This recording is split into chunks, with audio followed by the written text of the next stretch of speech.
Hi friends, இன்றைக்கி என்ன பார்க்க போகிறோன்னா கத்திரிக்காய் முருங்கைக்காய் காரக்குழம்பு தாங்க பார்க்க போகிறோம். அதுக்கு 3 கத்திரிக்காய், ஒரு முருங்கைக்காய் அரைச்சி ஊற்றுறதுக்கு பாதி தேங்காய் போதும். ஒரு தக்காளி, 2 வெங்காயம் நறுக்கி வச்சுருக்கேன். வாங்க கிச்சன் போகலாம்.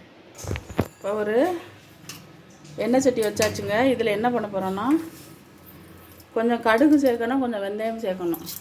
கடுகு 1/2 ஸ்பூனு, வெந்தயம் 1/2 ஸ்பூனு வச்சு கருவேப்பிலை போட்டுக்கலாம். தக்காளி வெங்காயம் போட்டுக்கலாம். இதை நல்லா அரைச்சிட்டுக்கலாம். ஈஸியாக செய்கிறீங்க. 10 நிமிஷத்தில்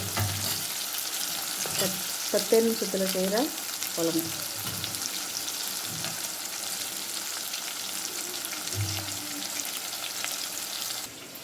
இப்போ கத்திரிக்காய் காரக்குழம்புக்கு இது மாதிரி சின்ன சின்னதாக நறுக்கணும். கத்திரிக்காயை எந்த காயாக இருந்தாலும் குட்டி குட்டியாக, இல்லை வேணால் முருங்கைக்காயும் போட்டுக்கலாம். நான் இப்போ முருங்கைக்காய் போடுறேன். கத்திரிக்காய் என்ன பண்ணுறோம், இப்போ நல்லா வதக்கி விட்டுக்கிறோம்.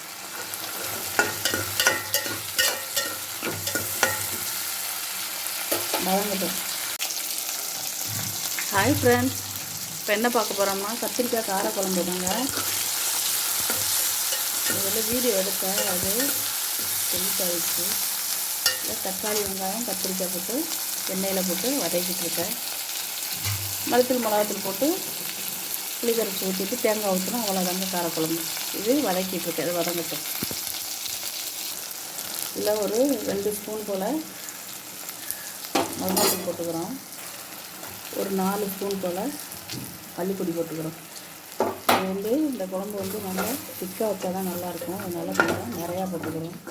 போட்டு எண்ணெயிலே கொஞ்சம் கிடக்கட்டும். ஏன்னா அந்த பச்சை வாசனைலாம் போகும்.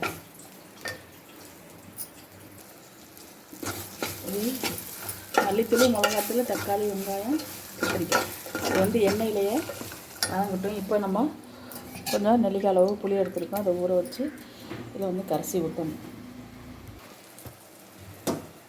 இதில் இப்போ புளி தண்ணி ஊற்ற போகிறோங்க.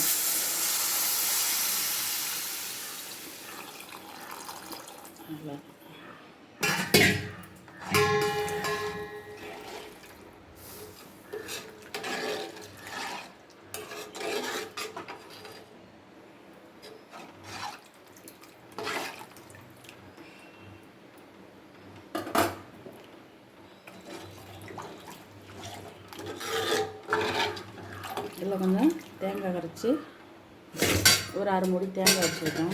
தேங்காய் அரைச்சி ஊற்றணும். இல்லை அவ்வளோதான். இப்போ தேவையான அளவு நம்ம உப்பு போட்டுக்குவோம்.